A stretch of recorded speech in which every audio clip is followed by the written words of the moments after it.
میری بہنیں بھی اگر موجود ہے ان بہنوں کی بھی توجہ چاہتا ہوں. مرد اور عورتوں کی تخصیص نہیں. کچھ لوگ فرمایا کچھ لوگ ایسے ہوں گے جن کے چہرے پر جہنم کی آگ برسائی جائے گی. آپ ذرا تصور کریں جہنم کی آگ, وہ بھی جہنم کی آگ کیا, اللہ کے رسول علیہ السلام کو تصدیق فرماتے ہیں دنیا کی آگ سے 70 درجہ زیادہ, دنیا کی آگ سے 70 درجہ زیادہ تیز ترار جہنم کی آگ ہے. اللہ اکبر. اور وہ انسانوں کے چہروں پہ برسائی جائے گی. ایک مرتبہ کبھی بائک پر آپ تیز بارش میں بائک چلا کر دیکھنا, ہیلمٹ اگر آپ کے چہرے پہ نہ ہو تو آپ تیز بارش میں بائک چلا کے دیکھنا, آپ کو حیرت ہوگی میرے بھائیوں. یہ میرا خود کا تجربہ ہے کہ اگر بارش تیز ہو رہی ہو اور ہم بائک چلا رہے ہوں اور بارش کے تیز قطرے ہمارے منہ پہ پڑتے ہیں تو ہم سے برداشت نہیں ہوتا. مسلمانوں ذرا سوچو, جب پانی کے ٹھنڈے ٹھنڈے قطرے ہمارے چہرے پر پڑتے ہیں تو ہم بائک روک دیتے ہیں. اللہ اکبر. ذرا سوچو تو صحیح, یہ کوئی کہانی نہیں, قصہ نہیں, یہ سچے نبی کا سچا فرمان. ذرا تصور تو کرو میرے بھائیوں, ذرا تصور تو کرو میری بہنوں, جو قوم اپنے چہرے پر پانی کے ٹھنڈے ٹھنڈے سکون دینے والے قدموں کی چوٹ برداشت نہ کر سکے, جب اس چہرے پر جہنم کی آگ برسے گی اس وقت ان چہروں کا حال کیا ہوگا, اس وقت ان چہروں کی کیفیت کیا ہوگی. اللہ اکبر. اندازہ فرمائے, صحابہ کرام نے پوچھا یا رسول اللہ, جن کے چہروں پر جہنم کی آگ کی برسات ہوگی ان کا قصور کیا ہوگا, ان کا جرم کیا ہوگا. میرے آقا نے فرمایا, حدیث پاک کا مفہوم ہے وہ سب کی بات مانتے ہوں گے لیکن اللہ رسول کی بات نہیں مانتے ہوں گے. اب ذرا اس کٹہرے میں اپنے آپ کو کھڑے کر کے سوچو, کیا ہم وہ لوگ نہیں ہیں جو سب کی مانتے ہیں لیکن اللہ رسول کی بات نہیں مانتے. مسلمانوں, اگر ہم اللہ اس کے رسول کی بات مان رہے ہوتے تو آج مسجدیں ویران نہ ہوتی. اگر ہم اللہ رسول کی بات مان رہے ہوتے تو نوجوان لڑکوں کا لڑکیوں کے ساتھ ناجائز تعلقات کا چکر نہ ہوتا. کوئی معذرت کے ساتھ ہمیں یہ بات کرنے میں اچھا بھی نہیں لگتا لیکن مجبور ہے, کریں کیا. حالات کتنے بگڑ چکے ہیں.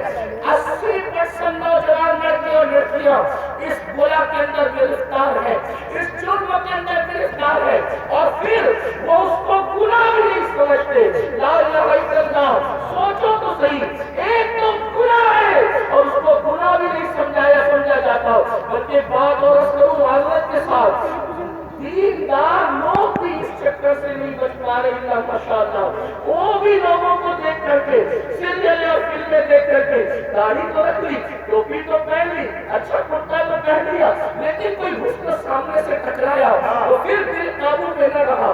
یہ کیوں ہے پتہ ہے, دل میں حضور نہیں بسے, اس لیے دل کتوں کی طرح آوارہ پھر رہا ہے. اگر اس دل میں حضور بسے ہوتے, یاد رکھنا جملے قلب کو معاف کرنا, کچھ لوگوں کو مجھ سے شکایت ہے کہ کچھ جملے آپ کے بہت قلب ہو جاتے ہیں لیکن نشتر جو لگاتا ہے, میرے عزیز, نشتر جو لگاتا ہے وہ دشمن نہیں ہوتا. اگر میں کوئی خطیب ہوتا, اگر میں کوئی خطیب ہوتا, اگر میں کوئی ادیب ہوتا, اگر کوئی محقق ہوتا تو میں جملے سجا کر کے بولتا, لیکن یہ میری تقریر نہیں, میری خطابت نہیں, یہ میرے دل کی آؤ ہوگا ہے. اور آؤ ہوگا سجا اور سنوار کر کے نہیں نکلتی بلکہ جب چھوٹ کرتی ہے تو پھر انداز کچھ بھی ہو سکتا ہے. بتاؤ, رسول اللہ کے ساتھ یہی وفا کا طریقہ ہے, حضور کے ساتھ یہی محبت کا طریقہ ہے. سب کی بات مانتے ہو, حضور کی نہیں مانتے.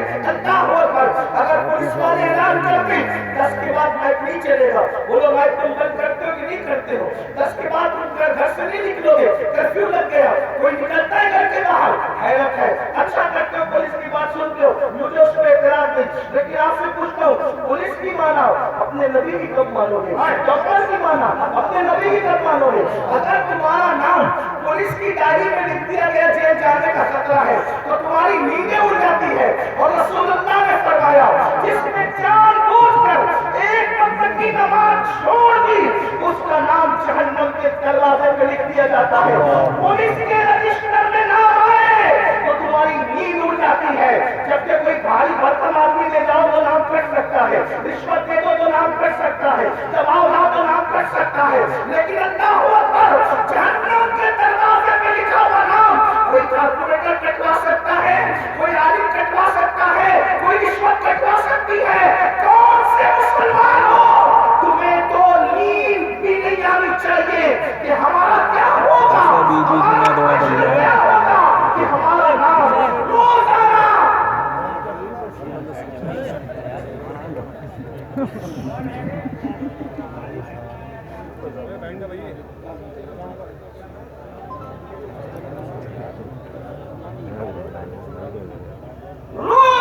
ایک دن میں 5 مرتبہ، ایک دن میں 5 مرتبہ ہمارا نام جہنم کے دروازے پہ لکھا جا رہا ہے، ہمارے بیٹوں کا نام جہنم کے دروازے پہ لکھا جا رہا ہے، ہماری بیٹیوں کا نام جہنم کے دروازے پہ لکھا جا رہا ہے۔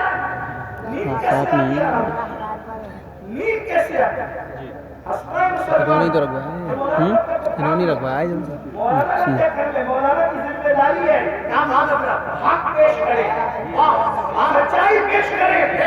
اگر آج تم ہم لوگوں کی باتیں نہیں مانو گے، جب آنکھیں موت سے بند ہوگی تب تمہاری آنکھیں کھلے گی کہ تم کر کیا رہے تھے۔ اس وقت رو گے، اس وقت رو گے۔ حدیث پاک ہے، مردے میں زندہ جو روتے ہیں اس سے زیادہ مردہ روتا ہے۔